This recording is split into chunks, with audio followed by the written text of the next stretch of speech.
Ike Ekweremadu has just been jailed for 9 years and 8 months. After taking account of the aggravating and mitigating factors in your case, I impose a sentence of 9 years and 8 months imprisonment, subject to allowing for the time which you have spent remanded in custody. You will serve 2/3 of the sentence in custody and will be on licence thereafter for the rest of the sentence. He, of course, had 2 co-defendants. There were 3, but we know that Sonia Ekweremadu was found not guilty in March. But his wife, Beatrice, today has been sentenced to 4 years and 6 months in prison. In your case, I adopt a starting point of 6 years custody. I do not consider that the aggravating factors that are present in the case of your co-defendants apply to you. You were not directly involved in the identification of the donor, and the evidence does not show that you were directly involved in the attempts to identify a further donor after the transplant did not go ahead.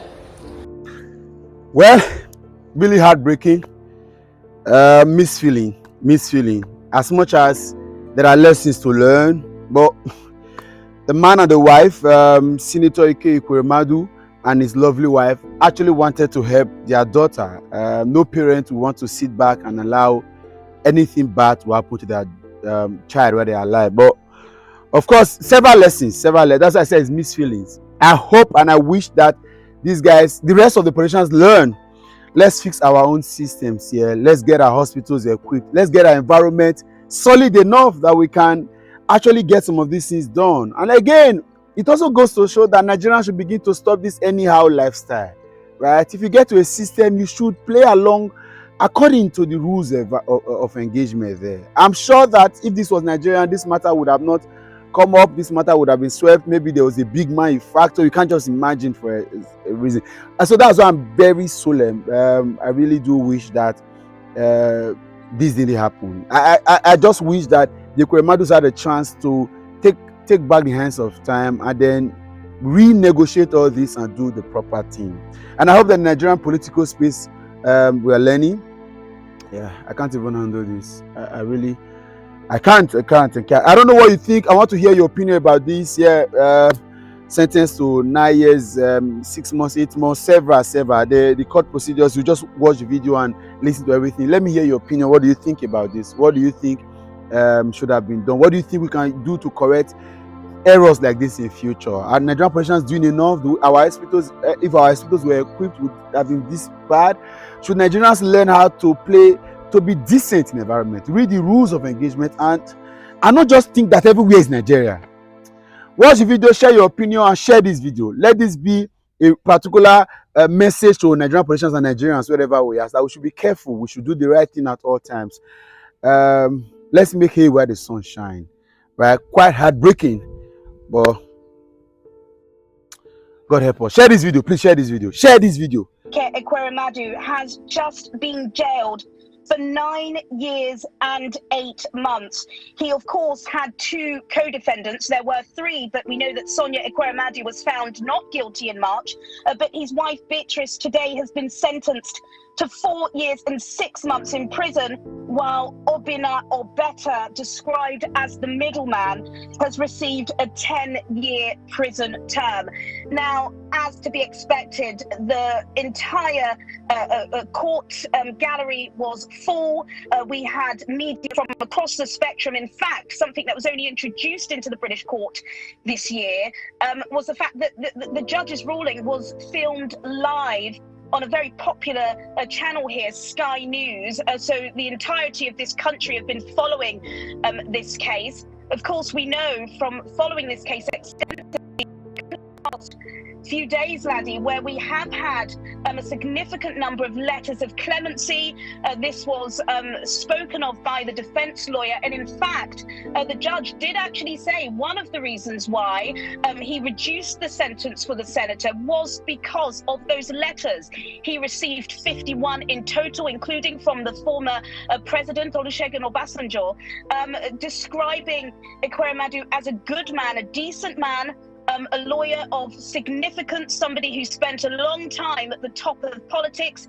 His fall from grace couldn't be any more glaring or any more significant. And he said he took that into consideration and reduced his sentence. But he said, and disagreeing with what the statements were from the defense team, that he knew all along what he was doing, considering he was so intelligent, was so fundamental to the birthing of democracy in Nigeria, and in fact ECOWAS, and he himself, he said, was part of drafting the piece of legislature which actually made this human trafficking illegal in Nigeria.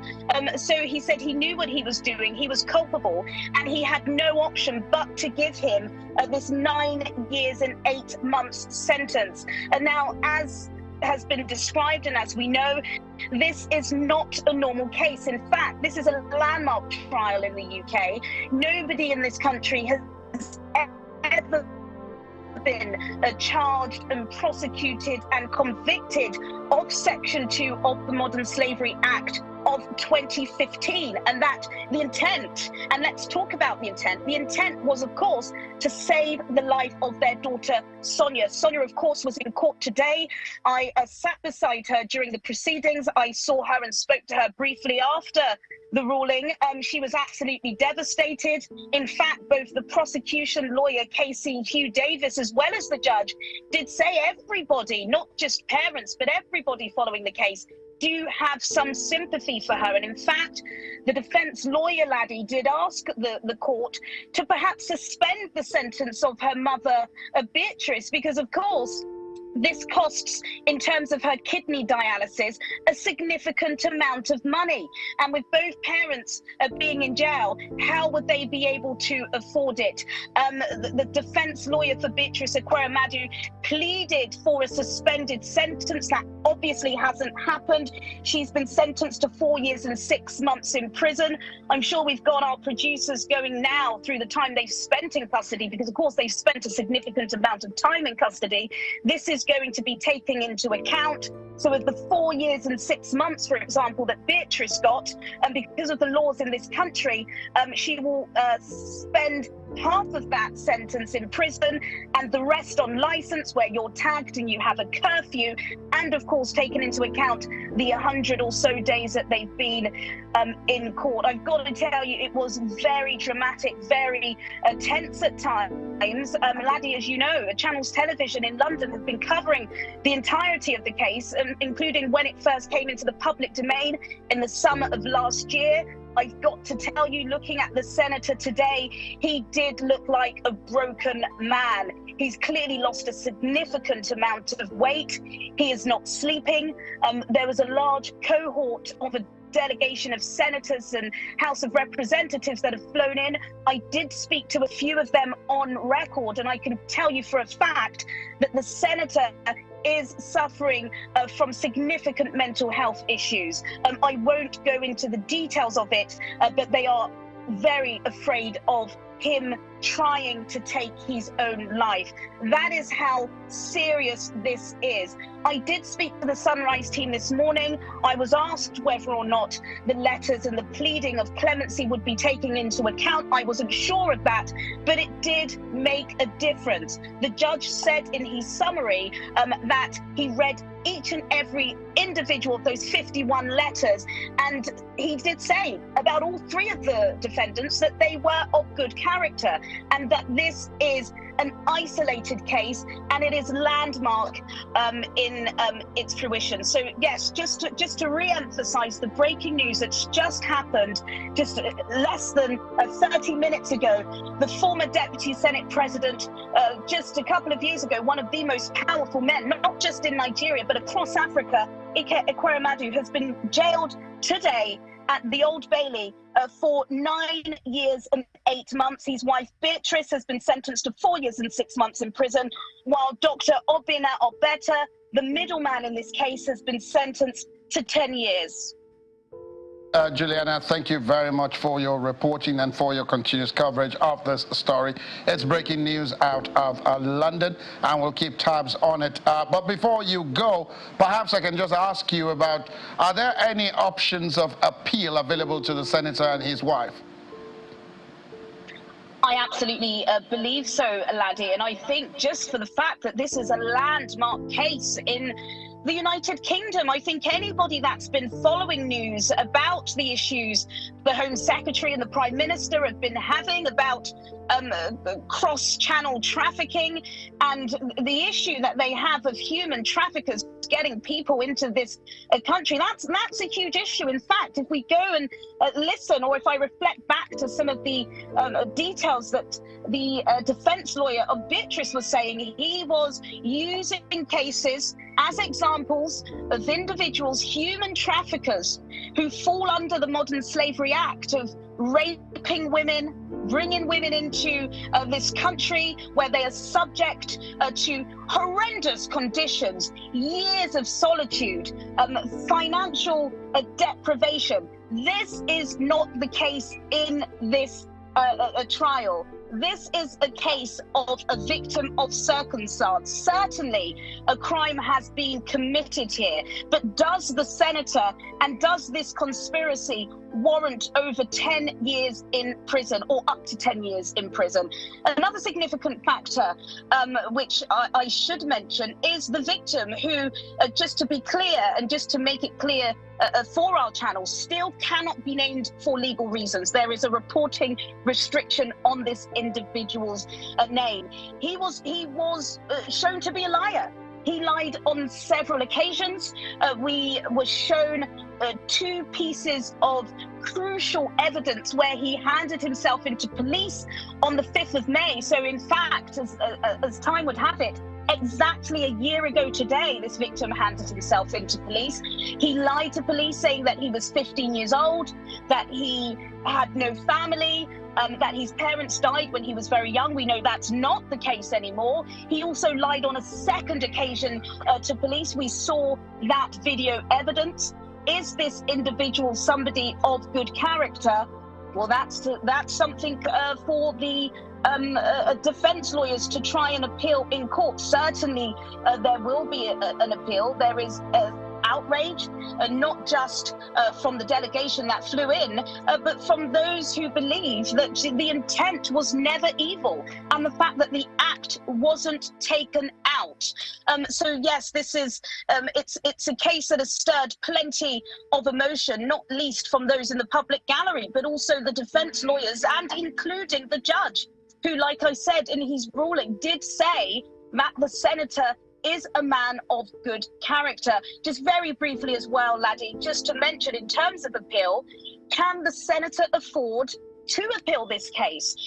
He has spent a ridiculous amount of money on his legal counsel, not only for himself, but of course for his wife and Sonia, trying to undergo private medical care in this country costs a significant amount of money. We know that there are several parts of his fortune that have been seized or under question by the EFCC that were mentioned several times during court. In fact, his own lawyer did say that he's upwards of £1 million in debt, and that to fund this case, he has had to borrow money left, right, and centre. So it's obvious to presume that, yes, of course, they would be appealing this ruling, but can the senator afford it? Another question for the Nigerian government is, was it too little too late? Should these pleas of clemency have arrived before the new year, Laddie? Why was it at the last stage that we did start seeing these letters? In fact, I think the most significant letter we saw at the beginning was from the former president, Olusegun Obasanjo. The judge said he took this into account. Perhaps this information was to have got to the Crown Prosecution Service prior to the case going to court. We could have been in a different situation. But again, to reiterate the breaking news from the top of the hour, the senator has been jailed for 9 years and 8 months. Beatrice Ekweremadu has been jailed for 4 years and 6 months. And Obinna Obeta, the middleman in this organ harvesting trial, has been sentenced to 10 years in prison at the Old Bailey today. Thank you so very much, Juliana Olayinka, our London bureau chief, reporting there on the breaking story out of the British capital that former Deputy Senate President Ike Ekweremadu has been sentenced to 9 years and 8 months as a result of his conviction over the organ harvesting case, which has been ongoing in the United Kingdom. His wife got, that's Beatrice, got 4 years and 6 months. And Obina Obetin, Dr. Obina Obetin, who is described as the middleman in the case, was sentenced to 10 years in prison. Thank you very much, Juliana, for your reporting. And so at that point, our breaking story, of course, is that Deputy Senate President Ike Ekweremadu has received a sentence alongside his wife Beatrice over the organ harvesting case. They've been undergoing. The trial has been ongoing at the Old Bailey in London. For now, we return you to our regular programming, but of course we'll have news at the top of the hour. Thanks for staying tuned.